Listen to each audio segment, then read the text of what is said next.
O Senado está perdendo receita, especialmente a TV Senado, com vários dos investigados e várias das testemunhas que vieram até aqui, porque é tanto empresário de sucesso, dá pra gente abrir um Shark Tank já e transmitir na TV Senado. É uma coisa assustadora.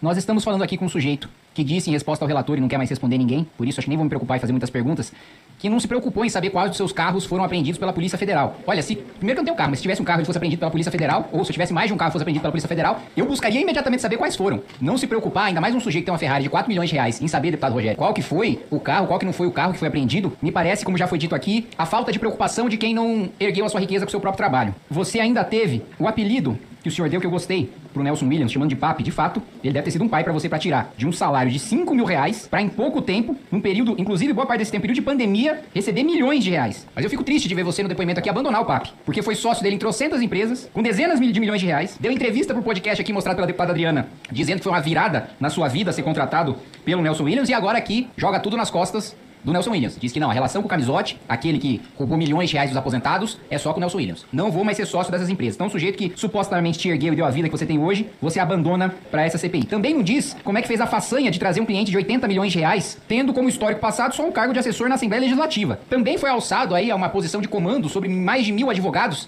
sem sequer ser advogado. Um dos maiores escritórios de advocacia do país. Trata-se aqui, presidente, de um lobista de segunda classe, utilizado como laranja e utilizado como sujeito para ocultar o patrimônio de gente maior. E o senhor tem aqui a oportunidade de entregar essas pessoas maiores, inclusive em seu benefício. Nós não queremos aqui nessa CPMI pegar só as pessoas de segunda classe, pegar só criminosos menores. O que mais nos interessa são os patrocinadores políticos desse escândalo de desvio de dinheiro. O senhor teve contato com o ministro Lupe? Não vai responder. O senhor teve contato com o senador Everton Rocha? Não vai responder. Ou com alguém indicado ao INSS pelo senador, como é o caso do seu ex-chefe de gabinete, ou André Fidelis? Aliás, presidente, por falar em senador Everton Rocha, o senador contratou o ex-ministro da Justiça do governo Dilma, Eugênio Aragão, para me processar no Supremo Tribunal Federal. Porque eu disse, e é verdade, eu reafirmo deste microfone, que o senador foi o primeiro citado nas investigações do INSS. E o senador agora pede a minha prisão no Supremo Tribunal Federal, já foi distribuída a relatoria pro ministro Luiz Fux, contratando Eugênio Aragão, que foi ministro da Justiça do governo Dilma. Eugênio Aragão, que curiosamente tem como um dos seus sócios, ou seu principal sócio, Willer Tomás, aquele que incidentalmente também houve um relatório do COAF apontando uma movimentação financeira atípica de mais de 40 milhões de reais. Coincidências curiosas. Eu nunca escutei tantas preocupações de políticos envolvidos diretamente na política maranhense, especialmente aqueles que orbitam o senador Everton Rocha, que agora pede a minha prisão no Supremo Tribunal Federal. Se amanhã eu tiver, como teve o senhor Fernando Cavalcante, a pouco prazerosa experiência de ter a Polícia Federal batendo na porta da minha casa, deputado Marcel, não será por envolvimento em esquema de roubo de aposentado, não será por esquema de corrupção, mas será porque um senador da República achou por bem pedir a minha prisão no Supremo, porque eu falei a verdade de que o senador, o Everton Rocha, do PDT, do Maranhão, vice-líder do governo Lula, foi o primeiro citado nas investigações do INSS. Mas parece que o senador Everton Rocha, do PDT do Maranhão, vice-líder do governo Lula, não gosta que digam que o senador Everton Rocha, do PDT do Maranhão, vice-líder do governo Lula, foi o primeiro citado